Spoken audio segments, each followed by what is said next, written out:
ברוך אתה אדוני אלוהינו מלך העולם, שהכל נהיה בדברו.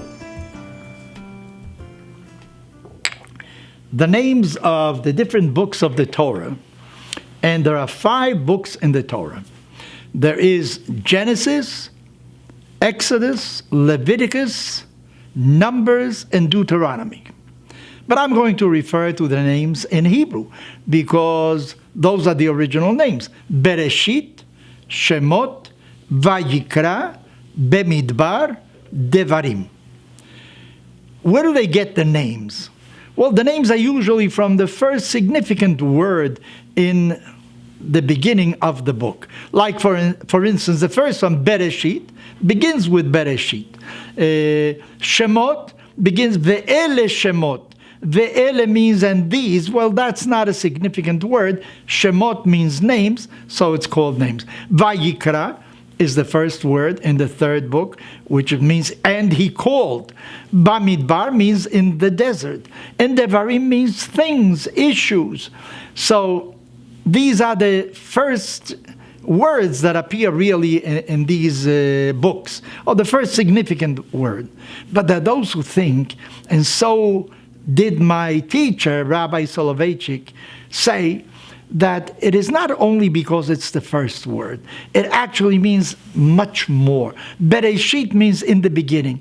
Well, that talks about how the world was created, how different things happened, different days of creation, and what are the first human beings that really come onto the earth, what they did. It's the beginning of things. This is what Bereshit speaks about. It speaks about the beginnings of the Jewish people, of the Jewish tradition. It speaks about beginnings. Vayikra means and he called. Well, that is the conversations that God had with Moses when he was in the holy tent, in the tabernacle that they built in the desert.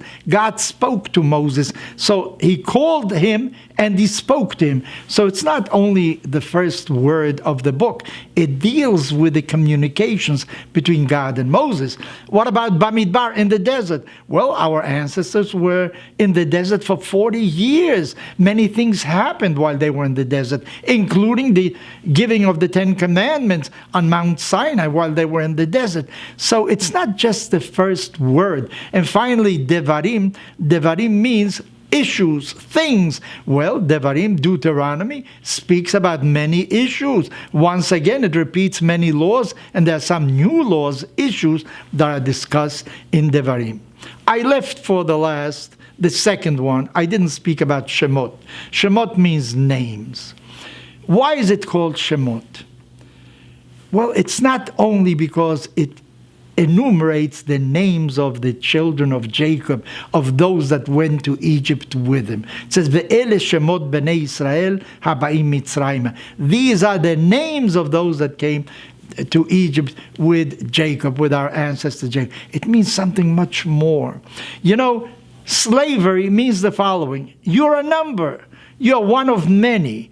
I have 50 slaves. I have 1,000 slaves. What are their names? Their names don't matter.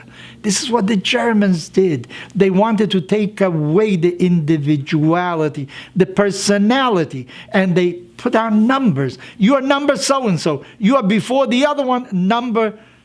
He has a lesser number than you, but you're not somebody different. You're one of many.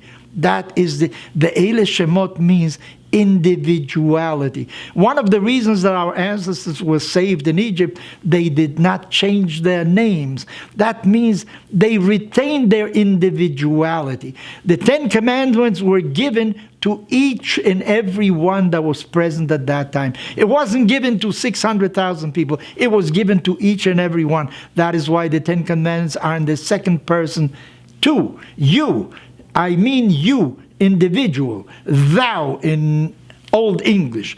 Not to plural, to many. So that Shemot speaks about something else, that you should never lose your individuality, who you are. You are different from everybody else.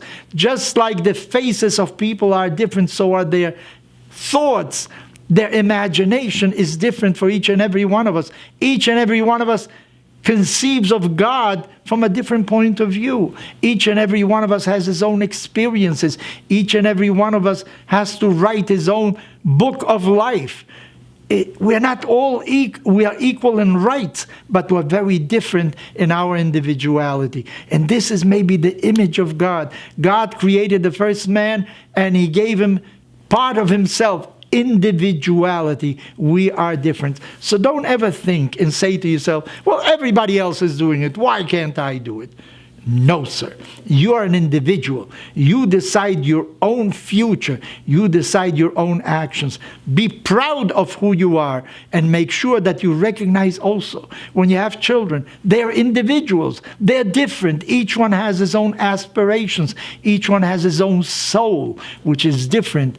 One soul is different from every other soul. So the names of the books of the Torah are not just accidental. They teach us much more. And I like this very much about Shemot, about names. We're reading these days the book of Shemot. Remember, you are an individual, and be proud of your individuality.